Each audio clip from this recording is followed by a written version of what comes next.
सकाळी सकाळीच आहे ना आमच्या मॅडम आहे ना पिल्लूच्या मावशी बरोबर आहे ना ब्रश करत होत्या. कारण आहे ना त्यांना तर इतकी मावशी आवडते बापरे. म्हणजे मावशी आहे ना दुसरी आईच असते बरं एका प्रकारे. आणि माझ्या मम्मीने ना सकाळी सकाळी छान असं गरम भाकरी कांद्याची पात चालली होती बनवायची गरम गरम. मी पण खाऊन घेतलं बरं. मग काय पिल्लूची मावशी मी आहे ना निघालो एक बँकमध्ये. मग काय बँकमध्ये तर पोहोचलो. पण बँकेची कामं काय कधीच लवकर होत नाही. पटकन कामे करून बाहेर निघालो. जायचं सुद्धा आहे ना रिझर्वेशन काढलं. त्यानंतर आम्ही घरी आलतो. मग पिल्लूला आणि मम्मीला घेऊन गेलो. कारण आहे ना आम्हाला पिल्लूसाठी बड्डेचा ड्रेस बघायचा होता. पहिले तर तिथे आहे ना उसाचा रस पिला मस्त ताजा ताजा. आणि आमच्या मॅडमला उसाच्या रसाने डायरेक्टच आहे ना मिशा चालते. आणि तिने उसाचा रस इतका एन्जॉय केला बापरे विचारू नका. मग काय तिथे मॅडमला ड्रेस बघितला कसा वाटतोय नक्की कमेंट करून सांगा.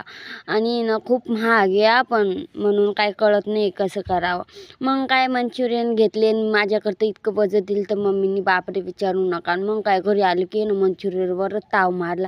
चला तर मग भेटू नेक्स्ट ब्लॉगमध्ये. तोपर्यंत त्याच्यासाठी